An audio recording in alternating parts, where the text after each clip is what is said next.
Muy bien, continuamos con el estudio sobre la divinidad. Ahora hemos visto que el Espíritu Santo es una persona, pero establecer el hecho de que es una persona, no hemos dicho explícitamente que Él es divino. Entonces, estos textos que vamos a examinar ahora nos enseñan con claridad que es divino.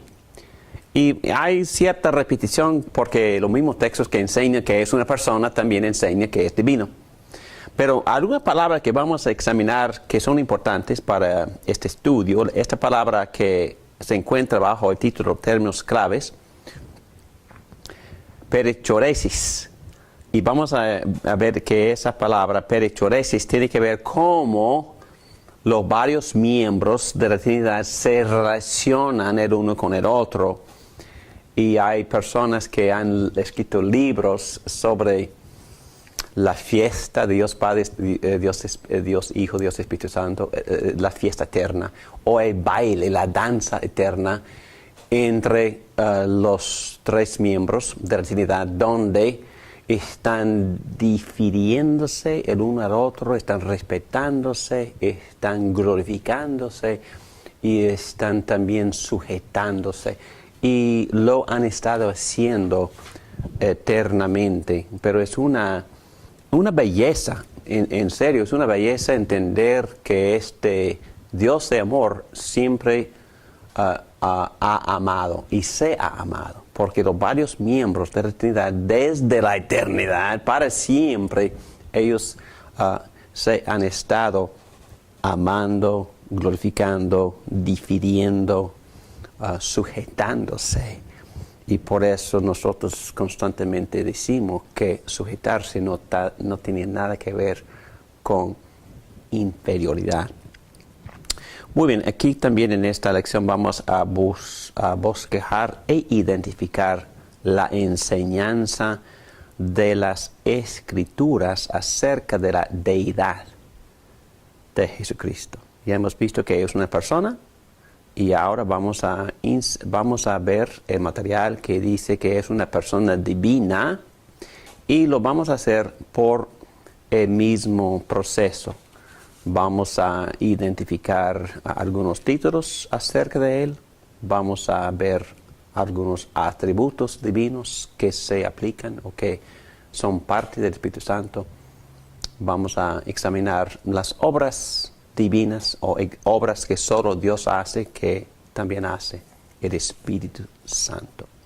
Muy bien, vamos a meternos en esta información bíblica revelada por el Espíritu Santo, ayudándonos a entender quién es Dios. La deidad del Espíritu Santo se podría decir, según el teólogo Millard Erickson, uno de los teólogos que hemos estado leyendo, el teólogo sobre el cual basa mucho de su material el Dr. Michael Williams, él dice, se podría decir que la deidad del Padre se presume en las Escrituras, que la del Hijo se afirma y se apoya, mientras que la del Espíritu Santo se tiene que inferir de varias declaraciones indirectas encontradas en las Escrituras.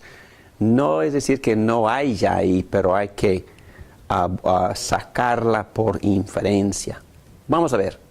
Primero que nada, equivalencia con Dios. Decir el Espíritu Santo es decir Dios.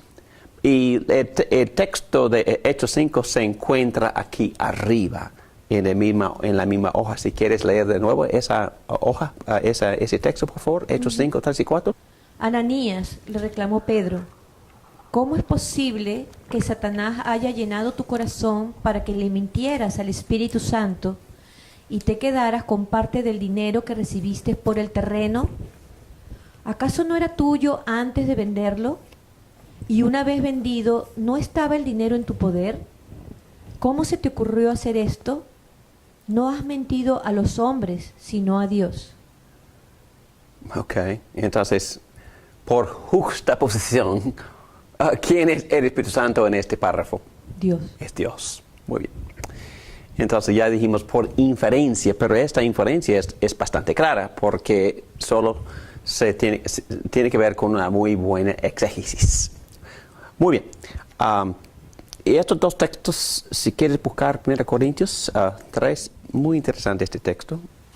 Estos dos.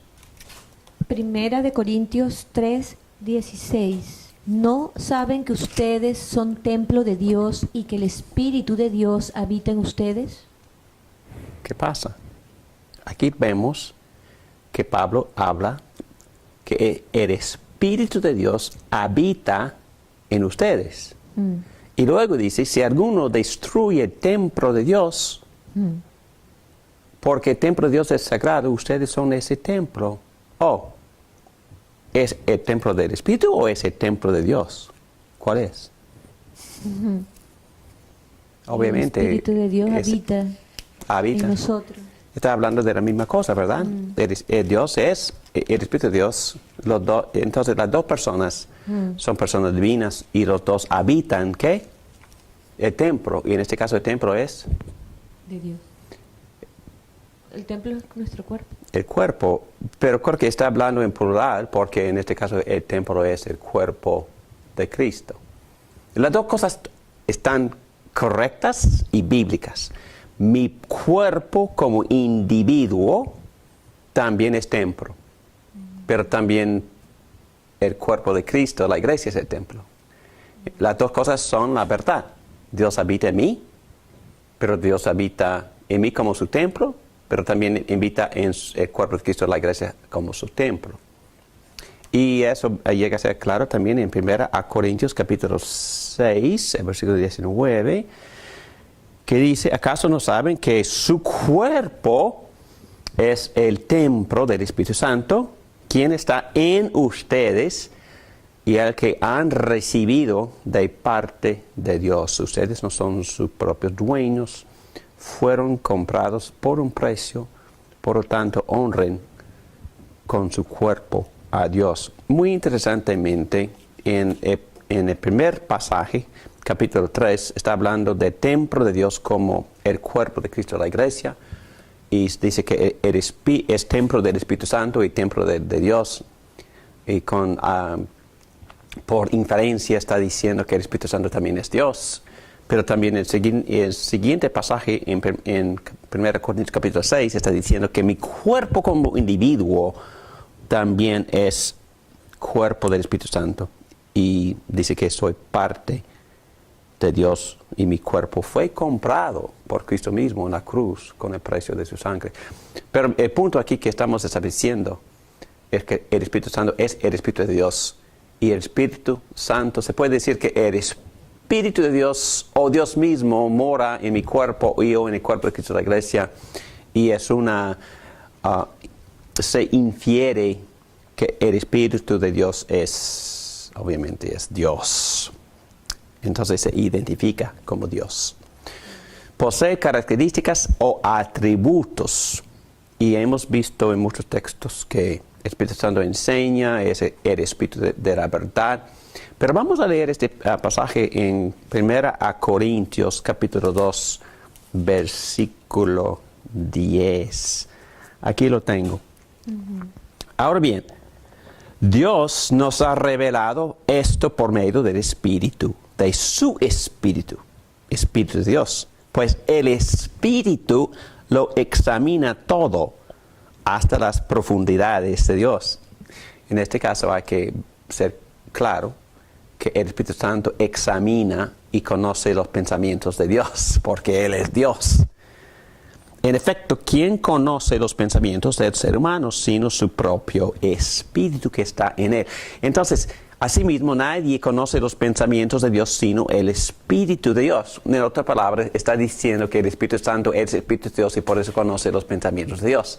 No puede ser más claro que está hablando de divinidad. El Espíritu Santo es el Espíritu de Dios y por eso es divino. Poder, Romanos 15, estamos hablando de atributos divinos que tiene el Espíritu Santo. Si quiere buscar Romanos 15, por favor. No me atreveré a hablar de nada, sino de lo que Cristo ha hecho por medio de mí para que los gentiles lleguen a obedecer a Dios.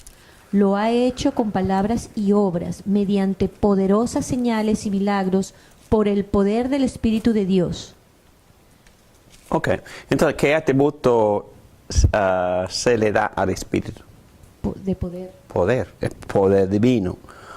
Ok, en Juan 3, versículo 5, dice así, Jesucristo, yo te aseguro que quien no nazca de agua y del Espíritu no puede entrar en el reino de Dios, respondió Jesucristo. Lo que nace del cuerpo es cuerpo, lo que nace del Espíritu es espíritu. No te sorprendas de que te haya dicho, tienen que nacer de nuevo. El viento sopla por donde quiere y lo oyes silbar, aunque ignoras de dónde viene y a dónde va. Lo mismo pasa con todo el que nace del Espíritu. Entonces aquí está hablando de una habilidad del Espíritu Santo para hacer ¿qué? ¿Qué está haciendo aquí el Espíritu Santo en este texto? Está haciendo que los no creyentes nazcan de nuevo. Entonces, poderosamente está involucrado en la obra de la redención, pero aquí con su poder el Espíritu Santo resucita a los muertos. Y bueno, creo que lo mismo valdría la pena también leer, si quieres buscar también, bueno, no es necesario, vamos a dejarlo ahí, porque Mateo también habla de que el Espíritu Santo hace la obra de regeneración y eso también requiere poder, y también el Espíritu Santo es eterno. Hablando de atributos divinos, Hebreos 9, versículo 14. Si esto es así, cuanto más la sangre de Cristo, quien por medio del Espíritu eterno se ofreció sin mancha a Dios, purificará nuestra conciencia de las obras que conducen a la muerte, a fin de que sirvamos al Dios viviente. Este versículo me impresiona mucho porque está diciendo muchas cosas. Y está diciendo, primero, que el Espíritu Santo tiene el atributo de eternidad.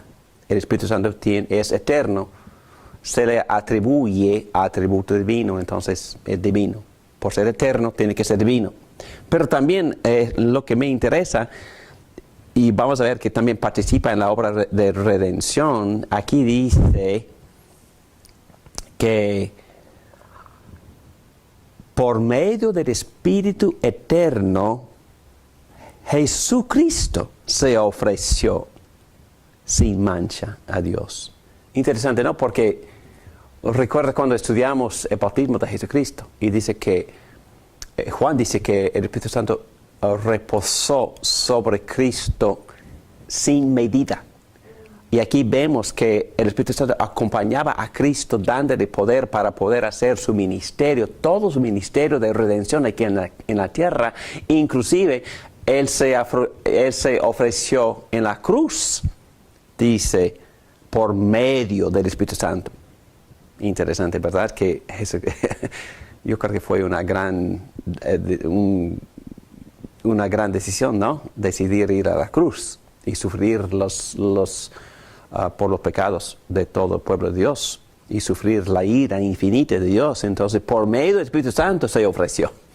Necesitaba ayuda del Espíritu Santo para poder ofrecerse sin mancha a Dios, para poder purificar nuestra conciencia. Muy bien. Aquí tenemos eternidad, y también más allá de los atributos, el Espíritu Santo realiza las obras de Dios. ¿Por qué no buscas, por favor, Salmo 104, versículo 30? Pero si envías tu Espíritu, son creados y así renuevas la faz de la tierra. Ok. Obviamente, Dios ha enviado a su Espíritu Santo para participar en qué obra. la obra de la creación. Él estaba hablando, Él está participando, y porque los demás versículos, Génesis 1, 2, dice que el Espíritu Santo salía y venía sobre las aguas, y aquí dice, pero si tú envías tu espíritu, son creados. Entonces el Espíritu Santo participa en la obra de la creación. Y segunda a Pedro 1:21. Porque la profecía no ha tenido su origen en la voluntad humana, sino que los profetas hablaron de parte de Dios, impulsados por el Espíritu Santo. Entonces, ¿cuál es la obra que se menciona aquí del Espíritu Santo? Impulsar ¿Impulsar a quiénes? a los profetas para Para que hablen de parte de Dios. Espíritu Santo. Y por eso queremos que lo que enseñaron los profetas es inspirada, es decir, creada por Dios, porque la metáfora es que como el bote tiene una vela y se conduce por el viento, pero el viento llena la vela. Okay, así es. Cuando los profetas hablaban, es como si fueran velas impulsadas y llevadas por el Espíritu de Dios. Y entonces, y ese texto, entre muchos más, nosotros concluimos que la obra de Dios por crear esta revelación perfecta de Dios fue obra del Espíritu Santo. Entonces, estamos infiriendo que el Espíritu Santo es divino porque hace obra divina. ¿Qué obra? Crear la Biblia, inspirar la Biblia, darnos una revelación perfecta en forma escrita de la Biblia. Y entonces solo Dios puede hacer eso, y en este caso se le atribuye esa obra divina al Espíritu Santo. Por eso concluimos que es divino, por inferencia. Muy bien. Y la redención, ya hemos visto que Él participa en el nuevo nacimiento, pero también valdría la pena leer Tito capítulo 3, versículo 5, si quieres. Dice, Él nos salvó, no por nuestras propias obras de justicia, sino por su misericordia. Nos salvó mediante el lavamiento de la regeneración y de la renovación por el Espíritu Santo. Entonces, ¿cuál es la obra de Dios que se menciona en Tito 3:5? La redención, ¿no? La redención. Regeneración y renovación. Regeneración es nacer de nuevo, y renovación es cuando el Espíritu Santo empieza a transformar. Lavamiento de la regeneración. ¿Sí? Lavamiento. De la regeneración y de la renovación. Exacto. Son obras de Dios, obras de la redención, y aquí se le atribuye Al Espíritu. al Espíritu. Correcto. Muy bien, entonces, bueno, hemos visto en varias ocasiones, pero vale la pena leer otra vez Primera de Pedro, capítulo 1, versículo 2. Tengo que empezar en el primero. Pedro, apóstol de Jesucristo, a los elegidos, extranjeros dispersos por el Ponto, Galacia, Capadocia, Asia y Bitinia, según la previsión de Dios el Padre, mediante la obra santificadora del Espíritu, para obedecer a Jesucristo y ser redimidos por su sangre. Entonces, es uno de los textos en los cuales se mencionan los tres miembros de la Trinidad. Ahí está la Trinidad. Dios el Padre, ahí está, y Él tiene previsión, planificación, y Jesucristo, Él nos redime por su sangre. ¿Y el Espíritu Santo qué hace? Mediante la obra santificadora. Él santifica. Nos santifica. Nos santifica. Es muy interesante. Me gusta mucho es que si uno va a Filipenses 2, el Espíritu Santo nos da, dice que Dios, pero es el Espíritu dentro de mí que me da el querer y hacer. Entonces nosotros creemos en Cristo porque Dios nos da el deseo, el Espíritu Santo me da el deseo, pero también me da el poder y necesito las dos cosas. Necesito la motivación, el deseo de hacerlo, pero también el poder hacerlo. Y el Espíritu Santo es que me da estas gracias, deseo y poder para poder madurar en Cristo. Interesante. Entonces, otra vez, por inferencia, solo porque el Espíritu Santo hace la obra de Dios en parte de la redención, Él participa en todas las partes de la redención, tenemos que concluir que también Él es divino, porque es una obra divina. El nuevo nacimiento, la renovación, el lavamiento, santificación, el querer hacer, el poder, todas esas cosas son incluidas en la obra en la obra redentora, pero también hemos visto que Él participaba en la creación y también en crear la Biblia y en crear nuevas personas en Cristo. Entonces son obras divinas y concluimos por ser obras divinas Él es divino. Ok, número 4, el Espíritu, y hemos visto eso ya, se asocia con el Padre y con el Hijo. El bautismo en el nombre trino, hemos visto eso. La bendición en 2 Corintios. No hemos leído ese texto, ¿verdad? 2 Corintios, capítulo 13,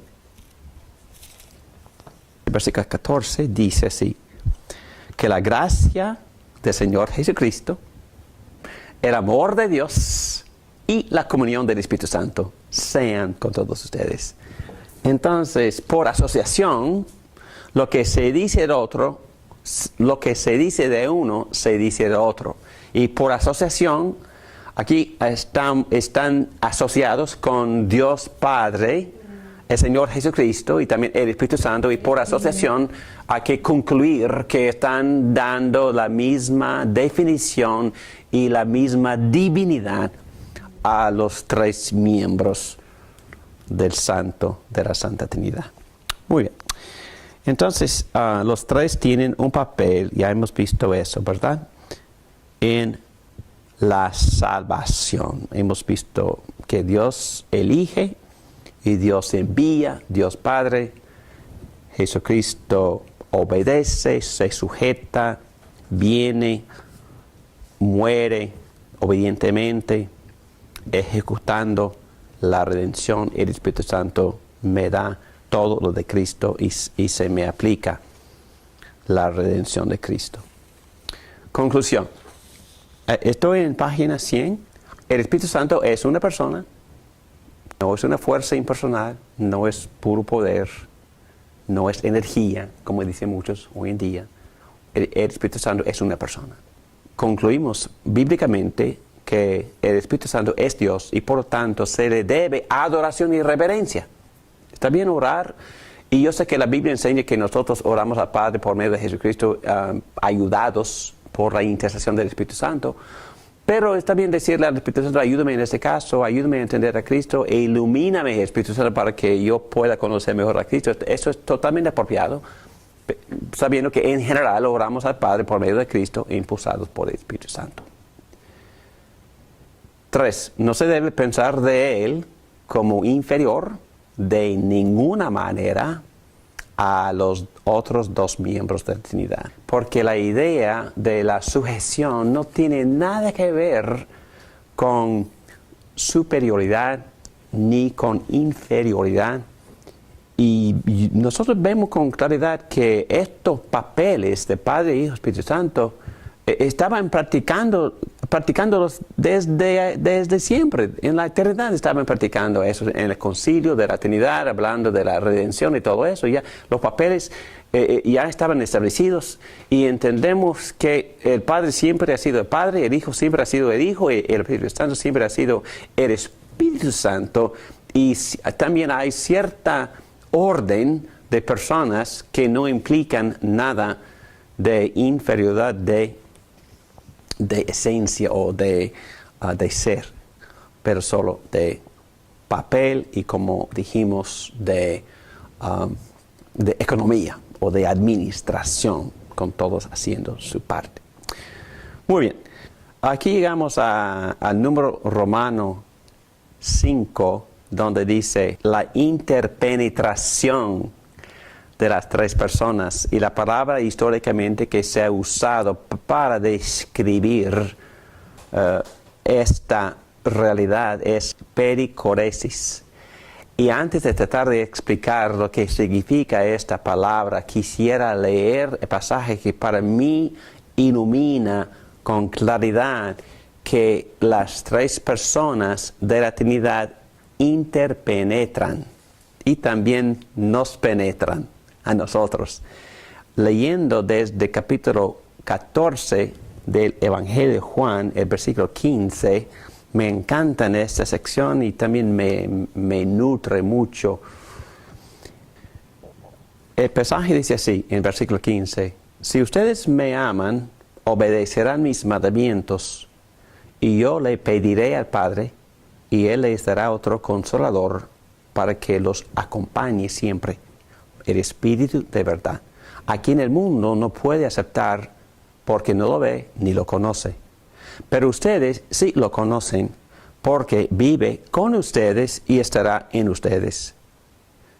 No los voy a dejar huérfanos, volveré a ustedes.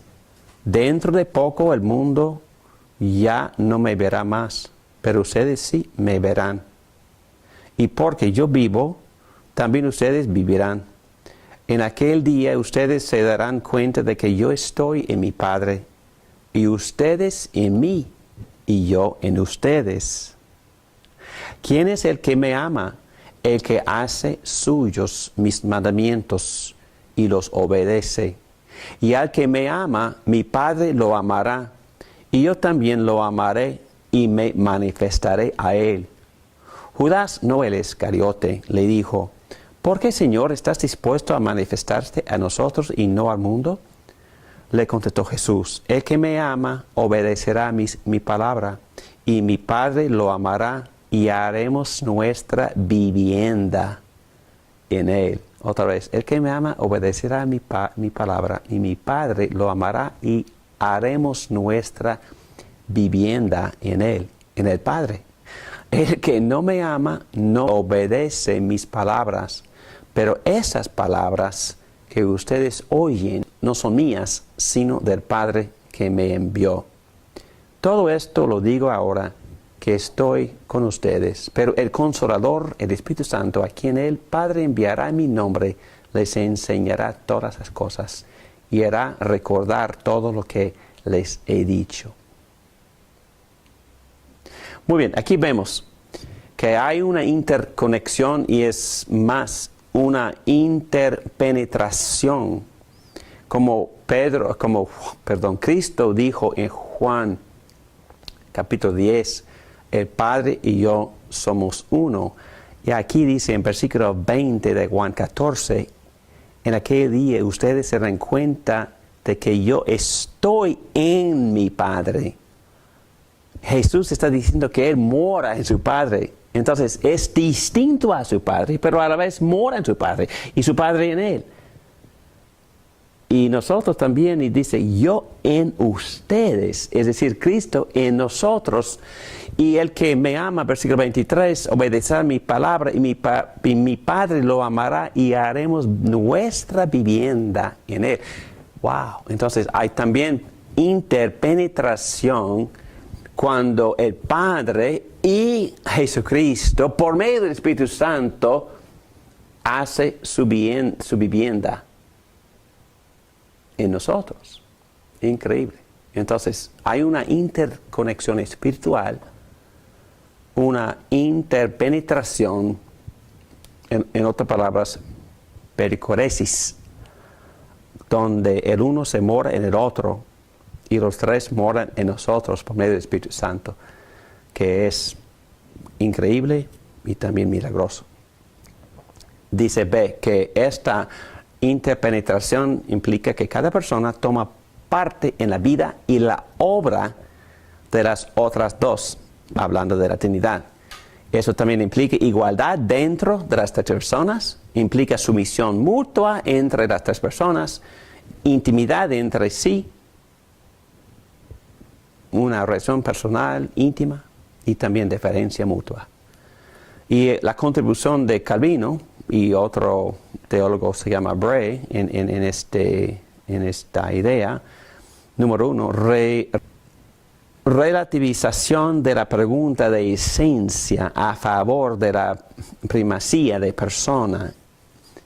Es decir, que otra vez comparten la misma esencia a pesar de que hay orden de personas. Las personas de la Trinidad son iguales el uno al otro en todo sentido. En contra de los puntos de partida del monarquianismo o modalismo occidental o subordinacionismo oriental. Ya hemos definido varias veces esas palabras diciendo que Cristo fue creado y por eso no comparte la esencia del Padre. Y cada una de las personas es autoteos, es decir, Dios en sí. Y pericoresis al nivel de la persona y no de esencia. Pero cuando hablamos de pericoresis, la interpenetración de las tres personas, el Hijo en el Padre en el Hijo, el Padre en el Espíritu Santo en el Padre en el Hijo. No estamos hablando de esencia. No hemos regresado a una discusión abstracta ni filosófica. No, estamos hablando solo de pericoresis o de interpenetración a nivel personal. En otras palabras, el Padre es unido al Hijo, el Hijo al Padre en su relación, y Padre e Hijo al Espíritu Santo en su relación. Y también según este lindo pasaje que hemos leído, las tres hacen su vivienda en nosotros por medio del Espíritu Santo. Viene a morar en nosotros el Padre, el Hijo. Y por eso existen lo que se llama pericoresis, o es decir, interpenetración relacional entre los tres miembros de la Trinidad, y milagrosamente nosotros somos incluidos en esa relación, y por eso las Escrituras pueden decir que por medio del Espíritu Santo nosotros también nos unimos a Cristo por medio del Espíritu Santo, y el Padre y el Hijo hacen su vivienda milagrosamente en nosotros. No sé de ustedes, pero eso es para mí fenomenal y me anima muchísimo. El número 3 dice: el conocimiento de uno involucra el conocimiento de los otros dos al mismo tiempo y coloca los atributos dentro de un esquema de entendimiento que es mucho más personal. Ese es el punto.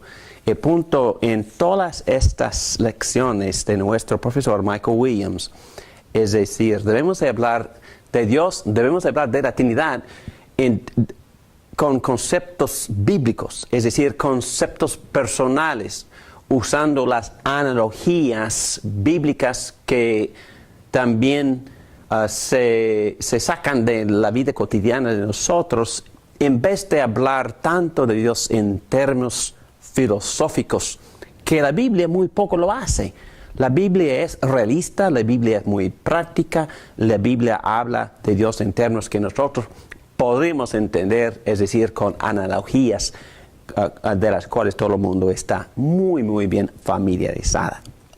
Muy bien, resumen de la Trinidad. Hemos visto mucho, ¿verdad? Hemos visto que Dios es uno, pero su unidad es una realidad completa que consiste en partes. Hemos visto que la Biblia dice que el Padre es Dios. Dice que una persona distinta que se llama Hijo Jesús también es Dios. Dice que otra persona distinta que se llama Espíritu Santo es Dios. Pero también que los tres miembros de la Trinidad experimentan una unidad y también en esencia comparten la misma sustancia o esencia. Y también hemos visto que hay un Dios y solamente un Dios, no tres dioses. Hay tres que se llaman Dios y que son Dios, Padre, Hijo, Espíritu Santo, pero también al mismo tiempo los tres miembros son distintos. La Biblia habla de la persona del Padre, la persona del Hijo y la persona del Espíritu Santo. Las Escrituras une a los tres en unidad e igualdad. Y la Confesión de Fe también en Westminster dice que los tres son iguales en poder y gloria y en eternidad. Muy bien, que Dios le bendiga en su continuo estudio de este concepto tan profundo que en verdad nadie comprende por completo, pero que la Biblia enseña con claridad, y por eso en todas nuestras discusiones es mejor hablar en términos prácticos relacionales, así como la Biblia lo hace, en vez de tanta filosofía. La filosofía nos ayuda en algunas partes, pero en general vamos a hablar de Dios en términos prácticos, así como la Biblia misma lo hace usando analogías de nuestra vida cotidiana. Muy bien, que Dios le bendiga. Vamos a concluir esta sección de nuestro estudio sobre Dios, en particular la Trinidad, que es Dios, y vamos a terminar con oración. Oremos. Gracias, Padre, por presentarnos tanta revelación, tanta información. Gracias por los profetas que fueron llevados por el Espíritu Santo, guiados para que nos dieran lo que tenemos, esta revelación en forma escrita, para que podamos estudiarla y por medio del Espíritu Santo que nos ilumina conocerte así como tú eres. Ayúdanos así a conocerte así como tú eres y a adorarte en espíritu, motivado por el Espíritu Santo y desde corazón, con toda sinceridad, en espíritu y en verdad. Ayúdanos a verte así como tú eres, la realidad compleja que tú eres, la Trinidad que tú eres, Padre, Hijo, Espíritu Santo. Bendícenos, llénanos, que vengas a vivir en nosotros, Padre, Hijo, Espíritu Santo. Te lo pedimos todo eso en el nombre precioso del que nos redimió, Jesucristo. Amén.